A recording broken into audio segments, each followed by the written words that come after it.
Hello and welcome to Oculearn, where you can learn all about the eye. This is the first series on cataract, and today we're going to be talking about the basics. The learning objectives for today's session include: number 1, what is a cataract? Number 2, the different types of cataracts. Number 3, the causes of cataracts. Number 4, symptoms of cataracts, and lastly, the management of cataract. So to begin with, what is a cataract? So we need to first look at the anatomy of the eye, and here we have the iris, which is the coloured part of the eye, and a central circular opening in the iris, which we call the pupil. Pupil is effectively just an empty space that lets us look through into the back of the eye. So cataract actually forms in the lens of the eye, but where exactly is the lens? So if we take this image again and we remove the iris, the coloured part of the eye, behind the iris is where the lens sits, and effectively it is a transparent structure, so you wouldn't be able to see it unless it becomes clouded. So because it's a transparent structure, it lets light through. The light passes straight through to the back of the eye, to the retina, which allows us to see. But over time, this lens can become more and more opaque or clouded until it reaches a point where light cannot pass through at all and patients cannot see. So looking at a real life picture of the eye now, we can see the iris again here and the pupil here, which is the empty black space. This patient does not have a cataract, hence why the pupil continues to sort of look transparent and black. A patient who does have a cataract, a fairly dense cataract, could look something like this. So you can see where the pupil is effectively, you're seeing the lens now and you're seeing the development of a cataract. If the cataract became very, very dense, you could reach a point where it looks like this. It looks like a white structure in the center of the eye there. We're now going to discuss the different types of cataract. So to understand this, I'm going to take you through the anatomy of the lens. I've drawn a lens here. The center part of the lens is called the nucleus, and the outer part of the lens is called the cortex. However, the lens is actually a 3D structure and looks a bit more like this, with the back of the lens here labeled as the posterior aspect. So there are actually 3 main types based on location, and the first type we're going to discuss is the cortical type. As the name itself suggests, it develops in the cortex of the lens. So in the outer ring, you get these white spoke-like lesions, and on the slit lamp, it looks a bit like this. The second type we're going to discuss is nucleus sclerotic, and this is the most common type. You can see here that the cataract develops mainly in the nucleus, and it looks like a brownish sort of tinge when you look on the slit lamp. The third type is the posterior subcapsular, and this affects the posterior aspect of the lens, where you get this sort of whitish, grainy sort of appearance if you focus at the back of the lens. So what are the causes of cataract? It is due to the change in the lens protein or crystallins, which leads to the loss of transparency of the lens. And the most common cause is actually due to age. As we all age, the lens will become cloudy over time. However, there are other risk factors that can contribute to developing cataracts earlier on in life, which include diabetes, smoking, steroid use, so patients who use topical steroids for things like uveitis because they have inflammation, or trauma. So if you see cataracts in young patients in just one eye, you do need to think about whether they have had trauma to that eye. Cataracts can also be congenital. Symptoms. Reduced vision is one of the most common symptoms. Patients might find it difficult to watch TV, read books, and they will often say that even with glasses, their vision is still not good. Glare is another common symptom that can occur, especially in patients who drive at night. They find it difficult with bright lights. And it's very common if patients have a posterior subcapsular cataract, and it is one of the reasons we would operate even if their vision is good. Reduced contrast or finding things looking darker. Patients often describe that everything looks a bit more dull and dim. However, after cataract surgery, they do tend to say that things look much brighter. So management, what can we do about cataracts? And it starts off with monitoring. If it's an early cataract that's developing, often patients are monitored. The cataract will slowly and eventually progress, different speeds for different people, but it's a process of working together alongside the patient, the optician, and the ophthalmologist. Patients eventually, though, will need cataract surgery. This is the only sort of definitive treatment for a cataract. But when and at what point cataract surgery should be done is very much dependent on the patient and their symptoms. As a general sort of blanket rule, we tend to only list patients if the vision is worse than 612. So 612 is the vision that you require to drive, or if the symptoms are really affecting the patient's lifestyle. So for example, their vision could be good, but they might be experiencing a lot of glare, or their vision could be worse than 612, but if they are coping, then we might not do cataract surgery. So it is really dependent on the patient and their symptoms. What exactly is cataract surgery? So it is also known as phacoemulsification and intraocular lens insertion. So phacoemulsification is the ultrasonic breakdown of lens matter.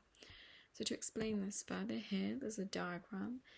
I've got the lens that you can see here, and it's sitting inside the capsule, which is where the lens sits in the eye. So we tend to call this capsule just a bag. In cataract surgery, we make an opening in this bag, which you can see here, and then we use ultrasound to remove this lens. So that's the phacoemulsification part. Once we've done this, we insert an artificially powered lens into the bag. So you can see that being done here. And the power of the lens that we insert will affect the refractive outcome. So you can have a discussion with patients about what sort of refractive outcome they would like. I'm now going to go into a bit more detail into the steps of cataract surgery and take you through how cataract surgery is done. However, if this is going a bit above and beyond, feel free to skip this part and move to the next part. So the first step here, you can see, is actually dilating the coloured part of the eye. So we dilate it, which makes the pupil bigger, and that lets us visualize the lens where the cataract is. The second step is to make wounds or incisions into the cornea. So you can see here we use an instrument to make a main incision and 2 side incisions. The third step is to make a opening into the bag. So here you can see that happening in step 3. And this can be done with a needle, or it can be done with forceps. Once you've got this opening, step 4 is to take the phaco instrument and start to sculpt or make grooves into the lens. So you can see that happening now. And that cross just shows where we've made sort of grooves into the lens. You can then use a second instrument and the phaco to crack these pieces into 4 quadrants. So the lens is broken up into pieces before it's then sucked up using the phaco. Once the lens has been removed, if you look at step 6, you're just left with parts of the cortex. These are like frilly thin parts of the lens that are still sort of stuck to the bag, and we can use irrigation, so water and an instrument that sucks up this to just clear those bits that are on the bag still. Which then leads us to step 7, where once we now just have a pure bag, so the lens is being removed, the cortex is being removed, so we just fill up this bag with viscoelastic and then inject in the new lens. The lens will then open up into the bag and it should sit quite nicely in position. Then you can just remove any of the leftover viscoelastic that's in the anterior chamber. We can finally, once we've done that, in step 9, the wounds or the incisions we made, they just need to be sealed. In cataract surgery, wounds in the cornea actually seal very well with just hydration. So what this is just pushing water into the edges of the wounds in the cornea. This causes the cornea to just seal very nicely. If it's not adequate, they can put in a corneal suture, but hydration often works very well for most patients. Finally, after the surgery is done, patients go home and they tend to be followed up in about 6 weeks' time. All surgeries can have complications, and in cataract surgery, the main complication is a serious infection called endophthalmitis, which is an infection inside the eye, and this can occur in 1 in 1,000 cases. It's really important to mention this because it can lead to permanent vision loss in patients. Second complication is the need for second surgery.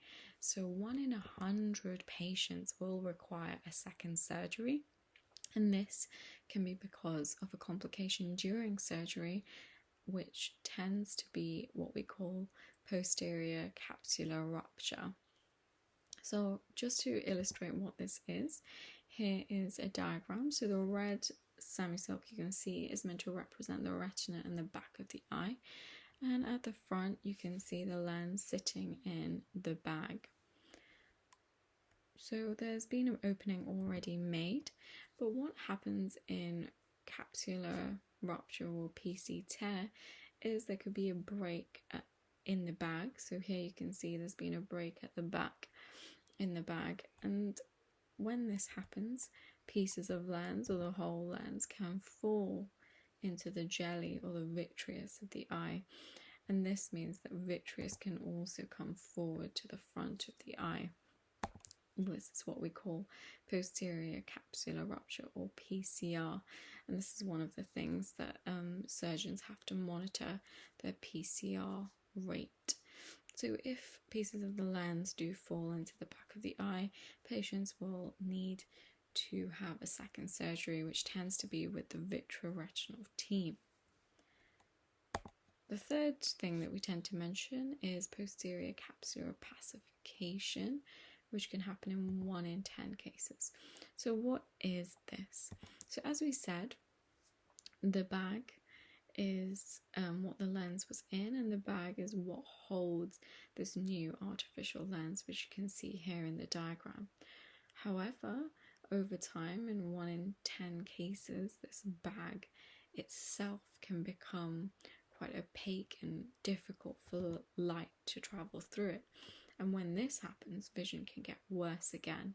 So one way to combat this or treat this is to use laser to clear the bag that's just behind the lens, like this, which then creates that pathway for the light to go through again. And this is called YAG capsulotomy. So, what are the key take-home messages? So 1, cataract is a process that affects the lens of the eye.